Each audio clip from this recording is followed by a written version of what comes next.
Hello, my name is Ken Schwartz of Precise Sharpening, and today I'm going to introduce you to another one of the Nubatama series of stones. This stone is the 4000 grit Ume series of stones from Nubatama. So we'll start off with checking the stone for porosity and seeing, just how well it holds water. And let's start off first with this, just a squirt or so. Okay, so it doesn't absorb water very quickly. You can see that there's water just sitting right on the surface, and it seems to be pretty much holding its own. Somewhat unusual compared to a number of the other stones. So let me finish just by spraying this rather than soaking the stone at all, and treating this entirely like a splash and go type stone. Let's take a look once again. Okay, so we are getting some soaking. Not a lot, but some. So let's look at it one more time and see how long this takes to soak in. Okay, it's quite slow, but just to get things going a little bit, let's give it a small bit of soak over here. Now, I'll mention that this stone, the 4000 Ume stone, as well as the 6000, are unusual in the series in that they should be treated much like Choceras and specifically not left to soak in any water for long periods of time. This will increase the chance of the stone cracking. So just short periods of time, do what you need and put it away. And as with any stone, just let the stone dry outside of sunlight. So no strong temperature changes. Okay, so we're going to look at two knives that we're going to try, which are quite different. This is a Kikuichi TKC type knife, and we're going to start out with that.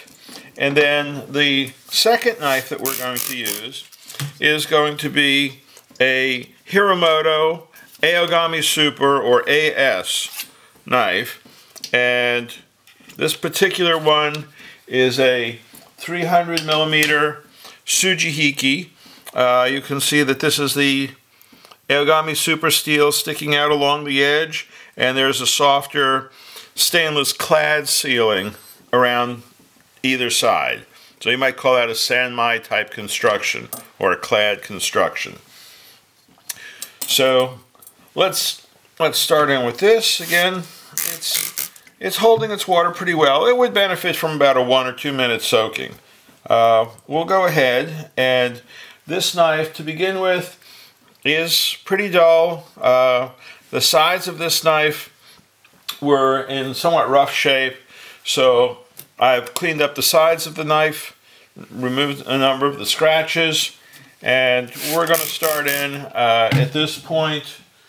The initial edge, as you can see, is somewhat dull. So let's see how much. Normally I might go with a little coarser stone, but I just want to push this stone a little bit more and see what it's capable of. So we're going to go at a fairly acute angle. Again, it's not catching, so we're actually going to be thinning the edge just a little bit too. And let's see how it goes. Okay, so first impressions are, even just touching the stone, it's very smooth surface.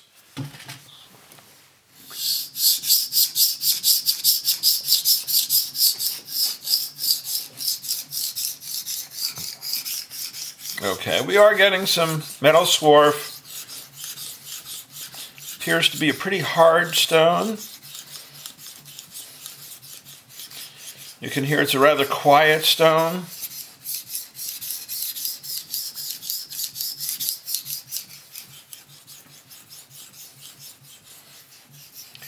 And you can hear that as we start establishing this bevel, even at this high grit, that the sound goes quieter.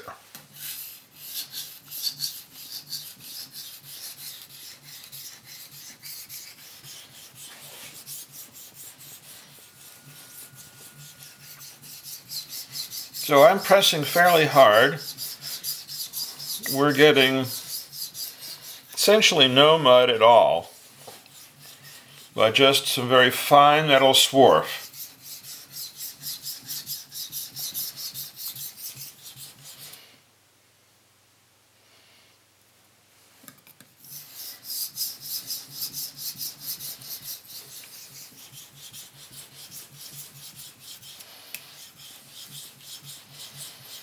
So at this point the stone seems to be pretty well saturated and we're not having to add more water to the slurry.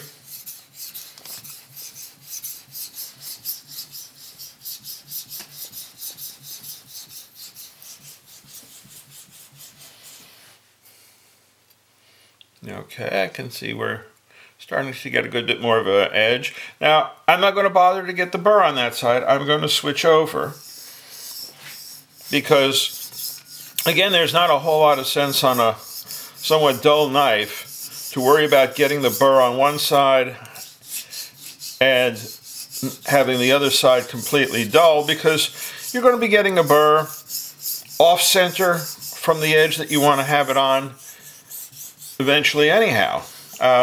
So in that case, chasing around to get a burr is pretty much of a waste of time and metal.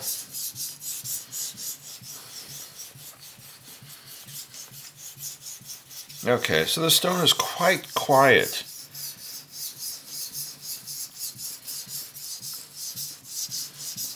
Firm, it's very definitely not a muddy sort of stone.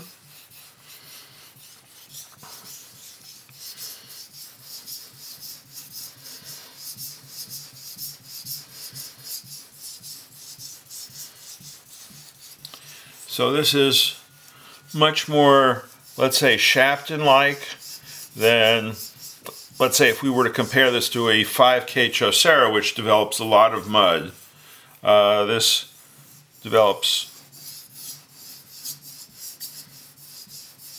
no to little mud.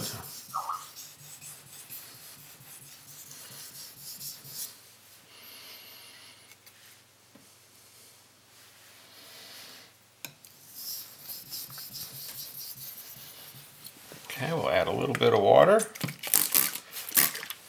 Some of the water accumulation is actually on the knife. Okay, a little bit more. We're just about there. A very enjoyable, very hard, very precise sort of stone.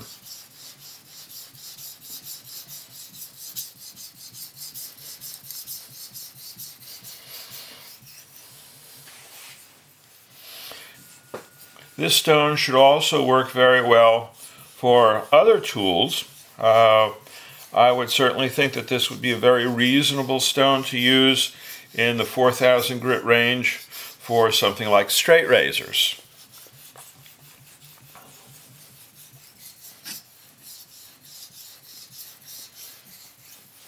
Again, very smooth, very little mud. Knife is getting nice and sharp.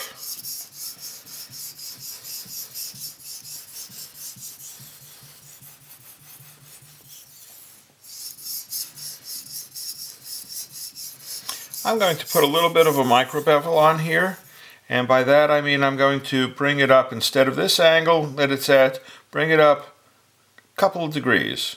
Alright, and just do a few strop-like strokes or edge trailing strokes on here. And again, we're letting the stone run slightly dry. And we'll do this on the other side as well. Alright, so we were at this angle, just bringing the mud up at a very low pressure, and again, slightly higher, and a few edge trailing strokes.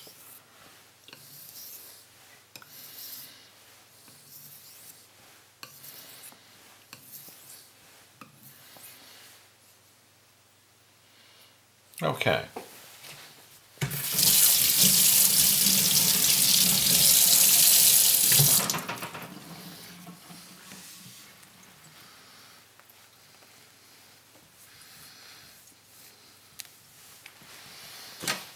So if we look at this, you can see along the bevel, very edge, it's a very shiny, bright, consistent finish.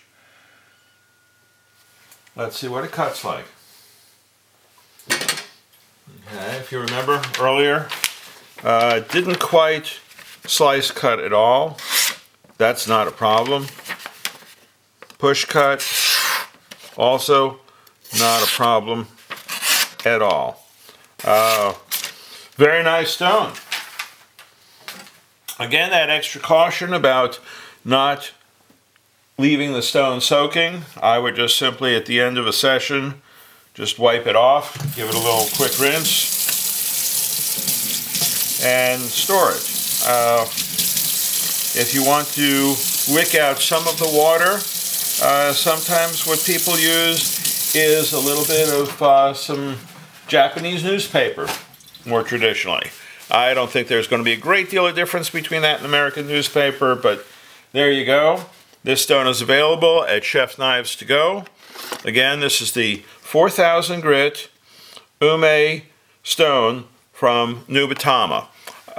Take a look in Ken's Corner. You'll find this stone, along with all of the Ume and bamboo stones and several other products as well. Thank you for your time.